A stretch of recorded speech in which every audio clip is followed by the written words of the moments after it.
SC వర్గీకరణ పోరాటంలో అసూలు బాసిన మాదిగ అమరవీరులకు మార్చి 1న ఘనంగా నివాళులు అర్పించారు. ఎంఆర్పిఎస్, ఎంఎస్పి అనుబంధ సంఘాలు, ఎంఈఎఫ్ మెదక్ జిల్లా కమిటీ ఆధ్వర్యంలో రామ్దాస్ చౌరస్తాలో శుక్రవారం సాయంత్రం 4 గంటలకు పూలు చల్లి నివాళులు అర్పించారు.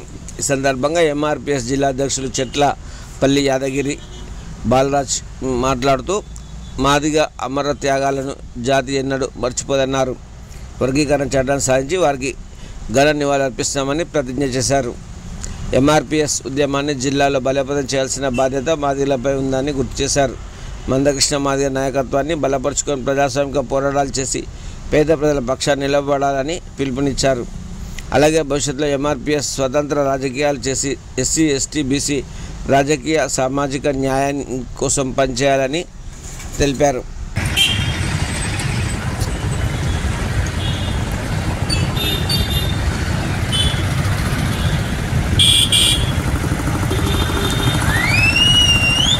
ఎంఆర్పిఎస్ సుదీర్ఘ 30 సంవత్సరాల పోరాటంలో 9 మంది అమరవీరులైనటువంటి పరిస్థితి ఉన్నది. 9 మంది వీరమరణం పొంది లక్ష్యం ఏబిసిడి వర్గీకరణ కోసం ఉద్యమంలో సాధనలో సమర్థంగా ఎదుర్కొన్నటువంటి నాయకులు ఇలా 9 మంది వీరమరణం పొందడం అనేది ఉద్యమానికి ఎంతో స్ఫూర్తి తీసుకొని కాకపోవడం అనేది చాలా అసంతృప్తిగా ఉన్నటువంటి మా మాదిగ సోదరులు యువకులను ధీరంగా పొందుతున్న పరిస్థితి. ఈ సంవత్సరంలో కాలయాపన చేసినటువంటి కేంద్ర ప్రభుత్వం ఈ కాలంలోనే సుప్రీంకోర్టు ద్వారా పార్లమెంట్లో కోరిక సకాలం నెరవేర్చే పరిస్థితి కొట్టంటి కనబడుతుంది. కాబట్టి తక్షణమే అది నెరవేర్చే విధంగా కేంద్ర ప్రభుత్వం కట్టుదిట్టమైన చర్యలు తీసుకోవాలి.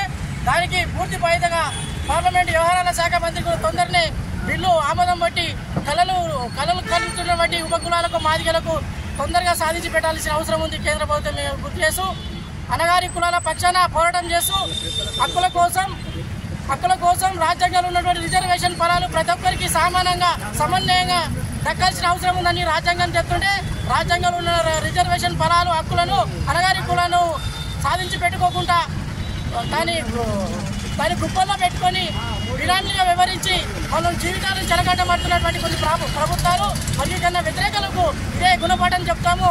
వర్గీకరణ కోసం అమరులైన వారి స్ఫూర్తి ఆధారంగానే ఇలా ఇంకా ఉధృత చేసే క్రమంలో ఇంకా రాష్ట్రంలో ఉన్నటువంటి నాయకత్వం గ్రామ స్థాయికి చేరుతున్నది. ఆ గ్రామ స్థాయిలో నాయకత్వం ఒక్కసారి విక్కించబడి ఎగసిపడితే కేంద్ర ప్రభుత్వం, రాష్ట్ర ప్రభుత్వం కొట్టుకుపోతాయి. ఈ పార్లమెంటు ఎలక్షన్లో కూడా వర్గీకరణ తక్షణమే ఎలక్షన్ కాకముందు ప్రకటిస్తే దానికి రుణపడి ఉంటామని చెప్పేసి కూడా అన్నగారు చెప్తూనే ఉండే దానికి కట్టుబడి ఉన్నామని చెప్పేసి మేము వివరిస్తూ ఏమైనా వర్గీకరణ సాధించకుండా వదిలిపెట్టలేదు. సామాన్య పరంగా ఉన్నటువంటి రిజర్వేషన్లు ప్రతి ఒక్కరికి అందాల్సిన సంకల్పం రిజర్వేషన్ ఉపకులాలకు ఉన్నప్పుడు కూడా ఇంతవరకు కూడా కాకుండా కాలయాపన చేసిన వారి మీద వ్యతిరేక పోరాటం చేస్తామని చెప్పేసి హెచ్చరిస్తాం.